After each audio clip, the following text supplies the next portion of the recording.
సప్తముఖ మహాగణపతి రూపంలో కొలువుదీరనున్న ఖైరతాబాద్ మహావినాయకుడు తుది రూపుదిద్దుకున్నాడు. 70 అడుగుల మట్టి గణపతి ఈసారి భక్తులను కనువిందు చేసేందుకు సిద్ధమయ్యాడు. మొదటి పూజ సీఎం రేవంత్ రెడ్డి చేతుల మీదుగా జరగనుంది.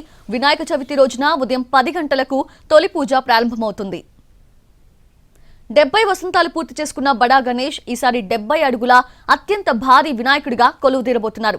సప్తముఖ మహాగణపతి రూపంలో దర్శనమివ్వనున్న ఖైరతాబాద్ గణనాథుని దర్శించుకునేందుకు లక్షలాది మంది భక్తులు తరలి వస్తారని అంచనా వేస్తున్నారు. ఈసారి ఉత్సవాల్లో ఖైరతాబాద్ గణపతికి ఇరువైపులా లక్ష్మీ శ్రీనివాసుల కళ్యాణం, శివపార్వతుల కళ్యాణ మహోత్సవం కూడా జరపనున్నారు. ఈ ఏడాది మరింత ఉత్సాహంగా వేడుకలు జరిపేందుకు ఉత్సవ కమిటీ అన్ని ఏర్పాట్లు పూర్తి చేసింది.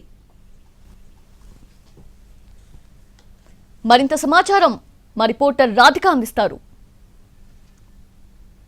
వచ్చిందంటే గల్లీ గల్లీలో గణనాథులు దర్శనమిస్తూ ఉంటారు. అయితే ఎన్ని గణనాథులు వచ్చినా కూడా బడా గణేష్ ఏ రూపంలో ఉన్నారనే క్యూరియాసిటీ ప్రతి ఒక్కరిలో ఉంటుంది. సప్తముఖ మహాగణపతిగా తీర్చిదిద్దిన శిల్పి మనతో పాటు ఉన్నారు. వినాయక చవితి ఇంకొక 2 రోజులు మాత్రమే ఉంది. ఇంత ఘనంగా ఇన్ని నెలల పాటు శ్రమించి ఇంత గొప్ప వినాయకుని విగ్రహానికి ఒక తుది రూపాన్ని తీసుకొచ్చారు.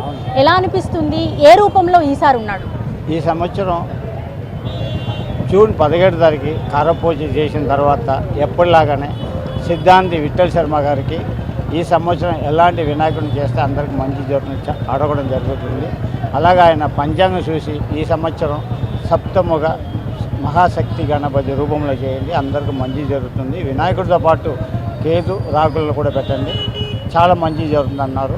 ఈసారి మహాగణపతి ప్రత్యేకతలు ఏంటి? ఈసారి సప్తముఖంలో కనిపించబోతున్నారు కాబట్టి ఇంకా ప్రత్యేకతలు ఏమేమి ఉన్నాయి?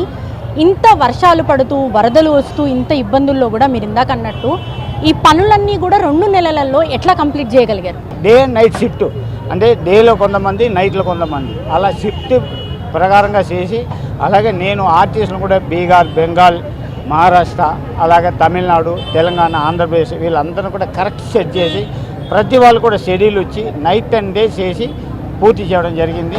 ఏదైతే ఈ ఖైరతాబాద్ వినాయకుడికి ఆద్యులుగా ఉన్న కుటుంబం ఏదైతే ఉందో ఆ కుటుంబానికి సంబంధించి సుదర్శన్ గారి కూతురు వీణ గారు ఉన్నారు. చెప్పండి, ఏర్పాట్లు ఎట్లా ఉన్నాయి? వినాయక చవితికి ఎక్కువ టైం కూడా లేదు, బ్యారికేడ్స్ ఏర్పాట్లు ఇప్పటికే స్టార్ట్ అయ్యాయి. సో ఎట్లా ఉండబోతుంది పండగ? పండుగ చాలా గ్రాండ్గా సెలబ్రేట్ చేస్తామండి. మన శిల్పి రాజేందర్ గారు చెప్పినట్టుగా నాన్నగారి కోరిక కూడా ఉండే సుదర్శన్ గారిది 70 సంవత్సరాలు వస్తే ఎలా ఉంటుంది, అప్పుడు ఎట్లా సెలబ్రేట్ చేస్తామనేది ఒక వర్డ్ ఉన్నారు సార్, గుర్తు చేశారు ఇప్పుడు. సో ఆయన జ్ఞాపకార్థంగా 70 సంవత్సరాలు ఆయనకు అంకితం ఇస్తాం నాన్నగారు నాన్న వాళ్ళకి. సో పనులు మాత్రం ఎంత డిలే అయిపోయినా కూడా 100 రోజుల నుంచి స్టార్ట్ చేయాల్సింది 60 రోజుల్లో కంప్లీట్ చేసేసారండి. సో ఇప్పటి మటుకు భగవంతుని 2 రోజుల ముందు కంప్లీట్ చేయాలి అనుకున్నాము. భగవంతుడు 2 రోజుల ముందు కళ్ళు తెరిచారు. ఈ సంవత్సరం మాత్రం చాలా ప్రత్యేకతలు ఉన్నాయండి. ఈ సంవత్సరం గణపతి పేరు సప్తముఖ మహాగణపతిగా నామకరణం చేసాం. ఎందుకు 7 తలకాయలు 7 పడగలు, 76 సంవత్సరము 70 ఫీట్లు, అందులోనూ మట్టి గణపతి. 7వ తారీఖున పూజ, 17వ తారీఖున నిమజ్జనం. సో అన్ని అంకాలు 7 వచ్చాయి. సో స్పెషల్గా ట్రీట్ చేసుకోవచ్చు ప్రతి భక్తుడు. మహాగణపతి మొదటి పూజ ఎవరితో ప్రారంభమవుతుంది? అట్లాగే ఎవరెవరు ప్రముఖులు ఇక్కడికి రాబోతున్నారు? మొదటి పూజ అండి మన సీఎం గారు మార్నింగ్ వస్తున్నారు.